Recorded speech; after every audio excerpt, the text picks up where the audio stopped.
رحم الله من قرأ الفاتحة.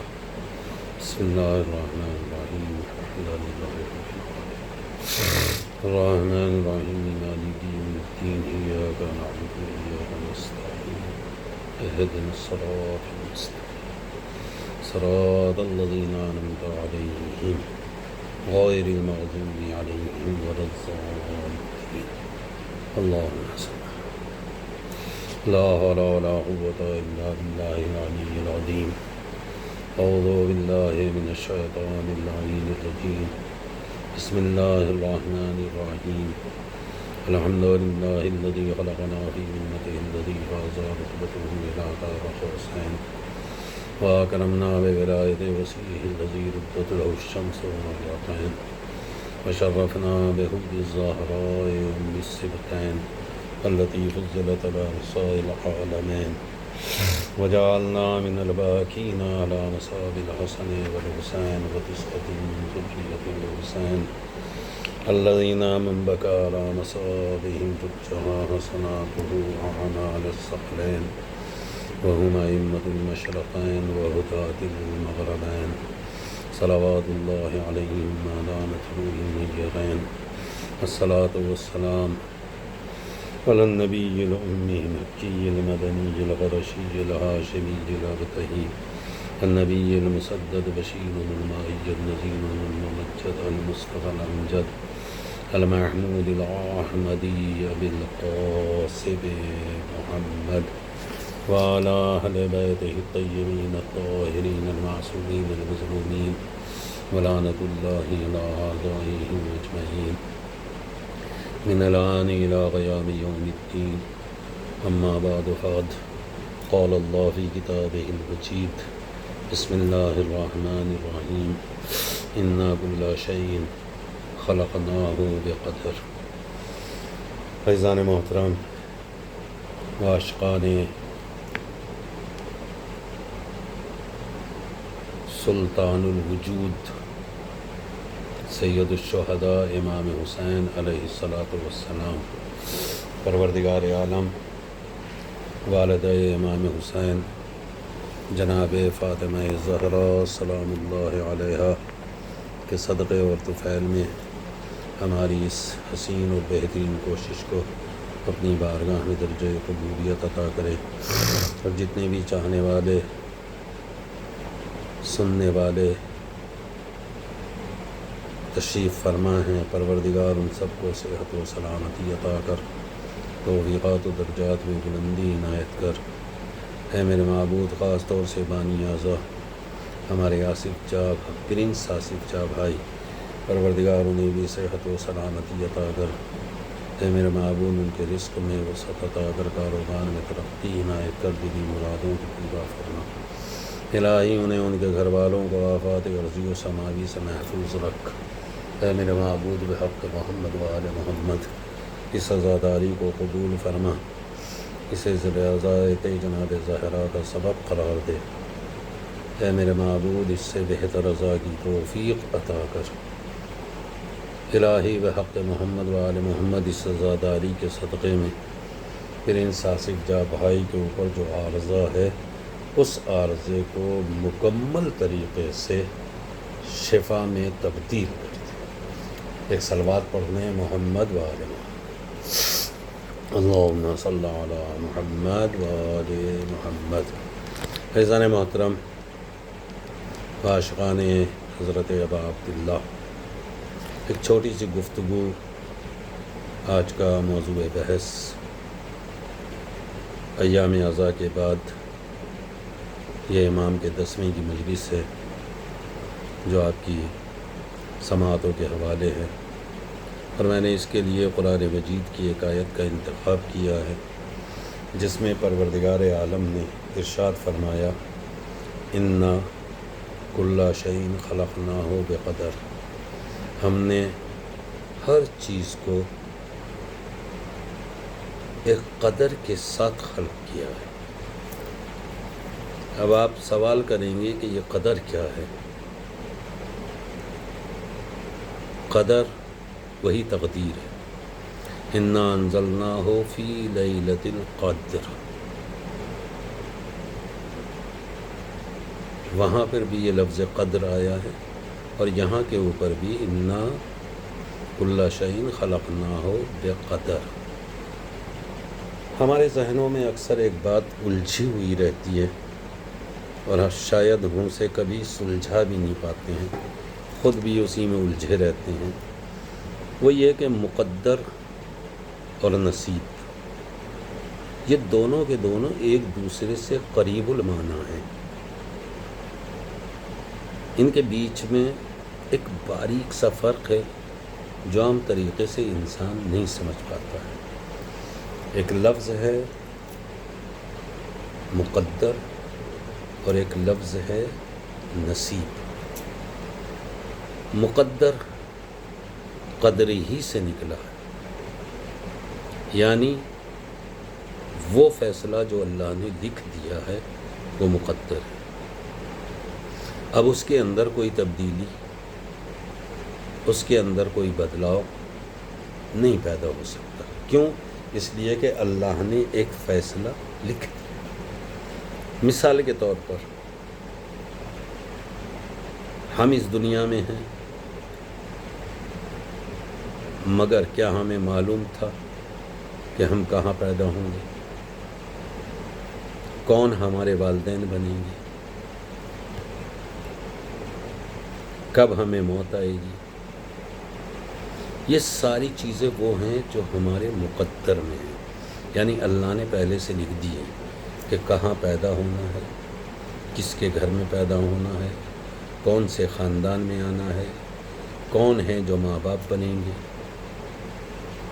اور کتنی زندگی یہ جیے گا، اور کب موت آئے گی۔ یہ کیا ہے؟ یہ مقدر ہے۔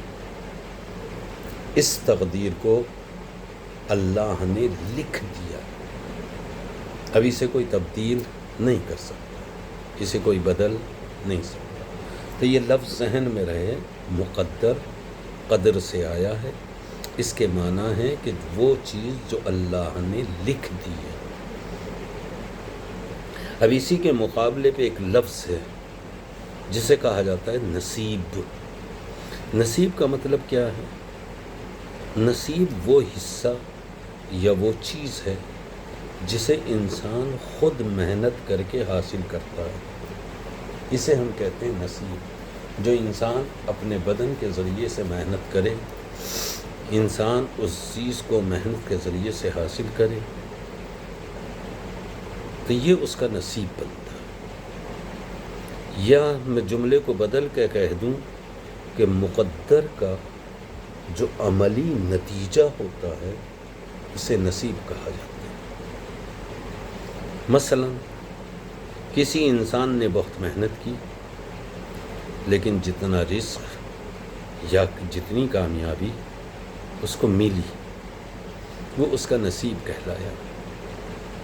لہذا سادہ سا فرق ہے کہ مقدر اللہ کا لکھا ہوا ہے، اور نصیب انسان جس کو حقیقت میں محنت کے ذریعے سے حاصل کرتا ہے اسے نصیب کہا جاتا ہے۔ یا میں جملے کو پھر سے تھوڑا سا بدل دیتا ہوں، جس میں ہمارا اختیار نہیں ہے وہ مقدر ہے، اور جو ہمارے اختیار میں ہے ہم اسے محنت کے ذریعے سے حاصل کر سکتے ہیں وہ ہمارا نصیب ہے۔ میرے عزیزوں، میرے دوستوں، میرے بھائیوں، بہت توجہ کیجیے گا تو میرا مطلب حاصل ہو جائے گا۔ ہم اس دنیا میں آئے، ہمیں وجود ملا، یہ وجود پروردگار ہمیں کہیں بھی دے سکتا تھا، مگر اس نے ہمارا مقدر رکھا، ہماری تقدیر میں لکھ دیا کہ اسے مثلا فلاں خاندان میں جانا ہے، اہل بیت کے ماننے والوں میں جانا ہے، ایسے اس کے ماں باپ ہوں گے جو اہل بیت کے عاشق ہوں، جن کے گھروں کے اندر عزاداری ہوتی ہو۔ اب آپ اس گھر کے اندر آ گئے ہیں تو یہ چیز آپ کو تقدیر سے مل گئی، مقدر سے مل گئی، مگر اس مقدر میں آنے والی چیز کے اندر ہم اضافہ کر سکتے ہیں، وہ ہے ہماری محنت، وہ ہے ہمارا عمل. ہم اپنے عمل کے ذریعے سے اس چیز میں اضافہ کر سکتے ہیں، اس چیز کو بڑھا سکتے ہیں. یا میں جملے کو اور بدل دیتا ہوں، اللہ نے جو ہمیں مقدر میں دیا تھا، ہم عمل کے ذریعے سے اس تقدیر کو بلندیوں پہ لے جا سکتے ہیں. یہ ہمارا اختیار ہے. مثلا ایک کسان کھیت کے اندر بیج بوتا ہے. اب بیج بونے کے بعد بارش ہوگی یا نہیں ہوگی، یہ مقدر ہے. بیج بونا یہ انسان کا، کسان کا اختیار تھا. آسمان سے بارش کا ہونا یا نہیں ہونا، یہ کیا ہے؟ یہ مقدر ہے. اور آخر میں کسان کو جو ہے ایک اناج حاصل ہوتا ہے، ملتا ہے. اب وہ چاہے بارش کے ذریعے سے حاصل ہوا ہو یا بغیر بارش کے حاصل ہوا، مگر اسے کچھ نہ کچھ حاصل ہوتا ہے. یہ جو حاصل ہوا ہے یہ کیا ہے؟ یہ نصیب ہے. ایک آسان سی مثال دے دیتا ہوں. کسان اور اس کی کھیتی. ایک کسان نے کھیت میں بیج بو دیا،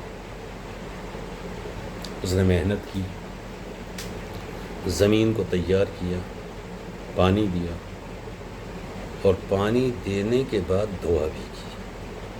لیکن بارش ہوگی یا نہیں ہوگی، یہ اس کے اختیار میں نہیں.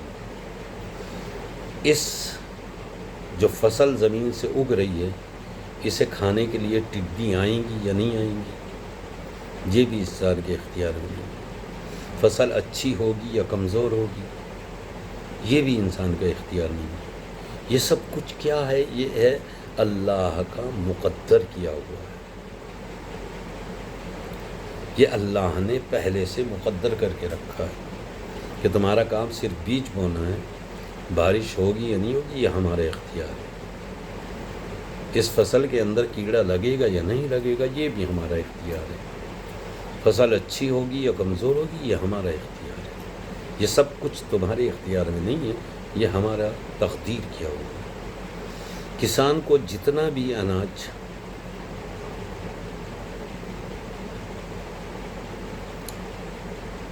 فصل تیار ہونے کے بعد ملتا ہے، وہ اس کا نصیب کہا جاتا ہے. چونکہ لاسٹ میں ایک نتیجہ رہتا ہے کہ فصل چاہے بارش ہو یا نہ ہو مگر تیار ہو. اب جو یہ اس کے نتیجے میں جو فصل کے ذریعے سے ہمیں اناج حاصل ہوا ہے، یہ کیا ہے؟ یہ ہمارا نصیب ہے جو ہمیں ملا.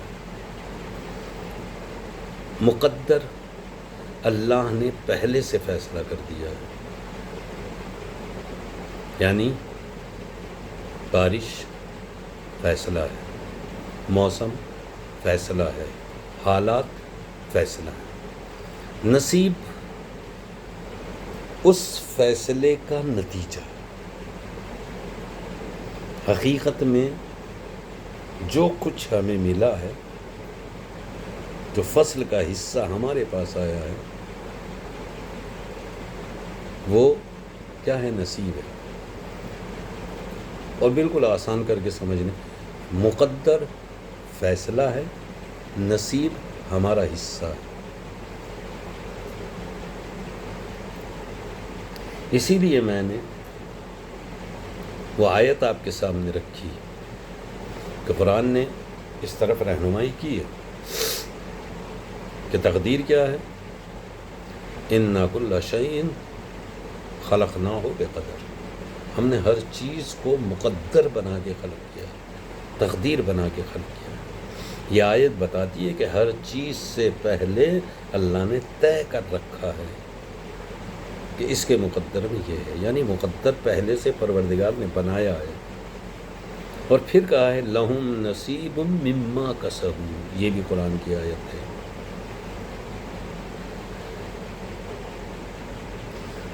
پہلی والی آیت سورہ قمر کی، اور یہ والی آیت لَهُمْ نَصِيبٌ مِّمَّا كَسَبُوا. یہ سورہ بقرہ کی آیت، ان کے لیے ان کے اعمال کے مطابق ہم نے حصہ رکھا ہے، نصیب رکھا ہے۔ لہٰذا یہ آیت بتاتی ہے کہ انسان کو آخر کار وہی ملے گا جو اس کے مقدر اور اعمال کا حصہ بنے گا۔ ہر انسان کو وہی ملے گا جو مقدر اور اعمال کا حصہ بنا، یعنی نصیب۔ لہذا حدیث نے بھی رہنمائی کی ہے، قلم اٹھا لیا گیا اور جو کچھ ہوتا ہے وہ لکھ دیا گیا۔ یعنی کیا مطلب ہے؟ مقدر ہے، یعنی مقدر پہلے سے لکھ دیا گیا۔ ایک اور حدیث میں ہے کہ انسان کو وہی ملے گا جس کی وہ کوشش کرتا۔ یہ کیا ہے؟ یہ نصیب ہے۔ یعنی انسان کوشش کے ذریعے سے کسی چیز کو مقدر میں لے آتا ہے، مقدر سے اسے لا کے ملا دیتا ہے۔ تو مقدر اللہ نے پہلے سے جو فیصلہ لکھ دیا ہے وہ مقدر ہے۔ کب، کہاں، کیسے، یہ مقدر ہے۔ نصیب انسان کے حصے میں جو چیز حقیقت میں آئی ہے وہ انسان کی کوشش کے ذریعے سے آئی ہے۔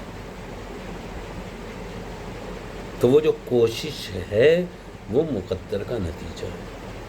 اب میرے عزیزو، اب تھوڑی دیر کے لیے توجہ کریں، اللہ نے ہمیں کتنا بہترین موقع فراہم کیا کہ ہمیں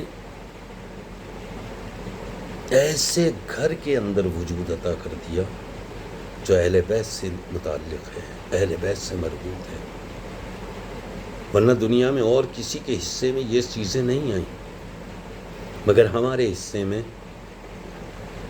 مولا کائنات، ہمارے حصے میں پیغمبر اسلام ہے، ہمارے حصے میں 1,24,000 انبیاء ہیں، 14 معصومین ہیں۔ اب ان سے ملحق ہو کے ہم اس دنیا میں مقدر لے کے آئے۔ ہمیں کرنا کیا ہے؟ ہمیں بس ایک نتیجہ حاصل کرنا ہے۔ اور قسم خدا کی میں اندرونی طور کے اوپر مجھے بڑا ایک عجیب سا احساس ہے کہ آج کی تاریخ میں جو جنازہ ایران کے اندر اٹھایا جا رہا ہے، دنیا میں آج تک ایسا کوئی جنازہ نہیں۔ سوال ہے کہ یہ بلندی کہاں سے آئی، یہ مرتبہ کہاں سے ملا؟ انہوں نے اس مرتبے کو جو پایا وہ کس طریقے سے پایا؟ کوئی الگ سے تقدیر تھوڑا ہی لے کے آیا، وہی تقدیر ہے جو خدا نے لکھ دی، وہی مقدر ہے جو خدا نے معین کر دیا۔ پھر وہ مقدر وہاں اتنا بلند کیسے ہو گیا اور ہمارے یہاں اتنا پستی میں کیوں؟ نتیجہ صرف نصیب کے ذریعے سے کیا جائے گا۔ انہوں نے اس مقدر کو پانے کے بعد وہ عمل انجام دیا، وہ زندگی کے اصول بنائے جو اہل بیت علیہم السلام نے دیے، جو فاطمہ کے لال امام حسین علیہ السلام نے دیے۔ لہٰذا اسی چیز کو اصول بنا کے جب انہوں نے محنت کی تو آج نتیجہ پوری دنیا دیکھ رہی ہے۔ ورنہ دنیا میں بہت بڑے بڑے لوگ اس دنیا سے گئے ہیں، بہت بڑے بڑے لوگوں کا انتقال ہوا ہے، بڑے بڑے لوگوں کے جنازے اٹھے ہیں، بڑے بڑے بادشاہوں کی تدفین ہوئی ہے، مگر ایسا پوری دنیا میں آج تک نہیں۔ اس طریقے کے حالات آج تک پوری دنیا نے کہیں نہیں دیکھے۔ 100 سے زیادہ ملکوں کے ڈیلیگیشن، 100 سے زیادہ ملکوں کے لوگ وہاں پہنچے تاکہ اس تشریح کے اندر حصہ بنے۔ قسم خدا کی ایسا لگتا ہے کہ جیسے اس نے اپنی زندگی کو صرف اور صرف اس ذات کے لیے گزارا کہ جس ذات نے یہ وعدہ کر رکھا ہے کہ اگر تم ہمارے لیے جیو گے تو ہم دنیا کے اندر کبھی تمہیں رسوا نہیں ہونے دیں۔ ہم پوری دنیا کو تمہارے سامنے گھٹنے ٹیکنے کے اوپر مجبور کر دیں گے۔ اور آج اس پیغام کو جس نے اپنی زندگی میں اتارا ہے وہ پوری دنیا کے سامنے موجود ہے۔ امام فرما کے گئے تھے مثلی لا یبایع مثلا، میرے جیسا کبھی اس جیسے کی بیعت نہیں کرے گا۔ نام بھی نہیں لیا امام حسین نے۔ لہٰذا آج پوری دنیا اس بات کی گواہ بنی ہوئی ہے کہ جس کے سامنے پوری دنیا گھٹنے ٹیک رہی تھی، اس کے سامنے اگر کوئی سینہ سپر بند کے کھڑا ہو گیا، سینہ تان کے کھڑا ہو گیا، تو اس ذات کا نام آپ کی نگاہوں کے سامنے ہے۔ لہٰذا اس کا نتیجہ، اس کے ذریعے سے جو چیز حاصل ہوئی وہ ایک ایسی چیز ہے کہ جس میں ہر آدمی تمنا تو کر سکتا ہے، مگر اسے پانے کے لیے وہ عمل انجام دینا بڑا مشکل ہے۔ بس میرے عزیزوں، آج مجھے اتنا ہی عرض کرنا تھا، اس سے زیادہ نہیں۔ لہذا میرا پیغام آج کا یہ ہے کہ جو پروردگار نے ہمیں مقدر دیا ہے، جو ہمارے اختیار میں نہیں ہے، جو خدا نے ہمارے لیے لکھ دیا ہے، لیکن کچھ چیزیں ایسی ہیں جو ہمارے اختیار میں دی ہیں، ان اختیار والی چیزوں کے ذریعے سے جو نتیجہ ہم حاصل کرتے ہیں وہ مقدر کا نتیجہ ہے۔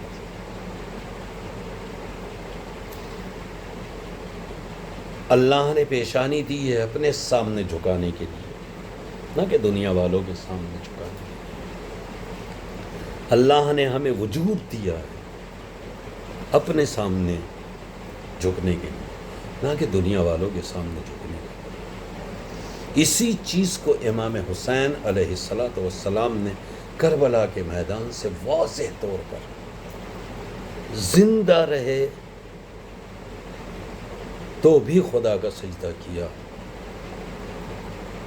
خدا کا کلام پڑھا، دنیا سے چلے گئے تو آخری وقت بھی خدا کا سجدہ کیا، اور سر و تن کی جدائی کے بعد اللہ کا کلام پڑھ کے بتایا کہ خدا کو اپنی زندگی میں خدا ماننے والے کبھی دنیا والوں کے سامنے نہیں جھکے۔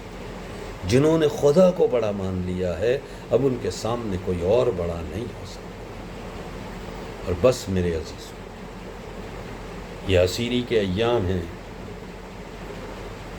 آج امام کا 10واں ہے اور یہ 10ویں کی مجلس ہے۔ میں بس ایک اشارہ کروں گا تاکہ مال مجلس آنکھوں میں نمی آ جائے۔ ایک بی بی جسے دنیا والوں نے حد سے زیادہ ستایا، اتنا ستایا کہ جلتا ہوا دروازہ اس کے اوپر گرایا، پسلیاں ٹوٹ گئیں، مگر کوئی دنیا کا فرش عزا ایسا نہیں ہے یہ دکھیاری ماں جو فرش عزا پہ حاضر نہ ہوتی۔ ہر فرش عزا کے اوپر ایک رومال لے کے عزاداروں کے سامنے رہتی۔ اے میرے لال کے رونے والو، اے میرے لال کا پرسہ دینے والو، اے میرے لال کے غم میں آنسو بہانے والو، میں تمہارے آنسوؤں کو رائے گاں نہ جانے دوں گی، میں اپنے رومال میں تمہارے آنسوؤں کو جمع۔ عزیزو، زندان کی زندگی گزر رہی ہے۔ تاریخ نے لکھا ہے کہ جب مخدرات عصمت و طہارت کو زندان میں بند کر دیا گیا تو بڑے عجیب طریقے کے حالات ہیں جو زندان کے بیان کیے گئے ہیں۔ میں تو بس ایک واقعے کی طرف اشارہ کر کے بات کو تمام کر لینا چاہتا ہوں۔ تاریخ نے لکھا ہے کہ ایک شخص ہے جس کا نام ہے عبداللہ، ایک دن یہ زندان کے قریب سے گزر رہا تھا، اس کے کانوں سے کسی کے رونے کی آواز ٹکرائی۔